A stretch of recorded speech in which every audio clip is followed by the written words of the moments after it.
प्रभाग 11 मधून मालकर परिवाराला मतदारांचा वाढता प्रतिसाद। शेतकरी कामगार पक्षाचे अधिकृत उमेदवार शिल्पा संतोष मालकर आणि संतोष पांडुरंग मालकर यांचा जोरदार प्रचार सुरू। खोपोलीत नगरपरिषदेच्या निवडणुकीची रंगत वाढताना दिसत आहे।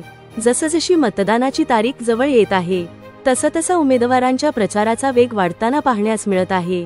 राजकीय समीकरणे बदलण्यास सुरुवात झाली असून राजकीय नेत्यांचे खोपोलीत दौरे सुरू झाले आहेत। अनेक प्रभागात उमेदवारांना अटीतटीचा सामना करावा लागत असून निवडणूक जिंकण्यासाठी मतदारांचे मत आपल्याकडे वळविण्याचा प्रयत्न सुरू आहे।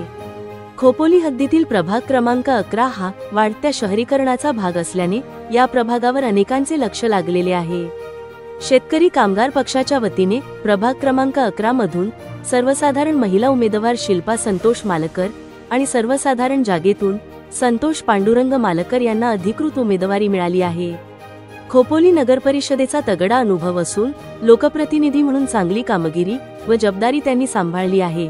त्यामुळे येत्या निवडणुकीत उमेदवार शिल्पा संतोष मालकर आणि संतोष पांडुरंग मालकर यांना प्रभाग क्रमांक 11 मधील विविध विकास कामे करण्यासाठी अनुभव कामी येणार असल्याने मतदारांनी प्रचारादरम्यान प्रथम पसंती केली असल्याची चर्चा सुरू आहे। प्रचारादरम्यान अनेक नागरिकांच्या तोंडी विविध मूलभूत समस्या उद्भवत आहेत। अनेक प्रश्न उपस्थित होत आहे, त्या सोडविण्यासाठी प्रभाग क्रमांक 11 मधील मतदारांनी शेतकरी कामगार पक्षाचे अधिकृत उमेदवार शिल्पा संतोष मालकर आणि संतोष पांडुरंग मालकर यांना विजयी करण्याचे ठरविले आहे। याबाबतच्या चर्चा खोपोलीत सुरू आहे।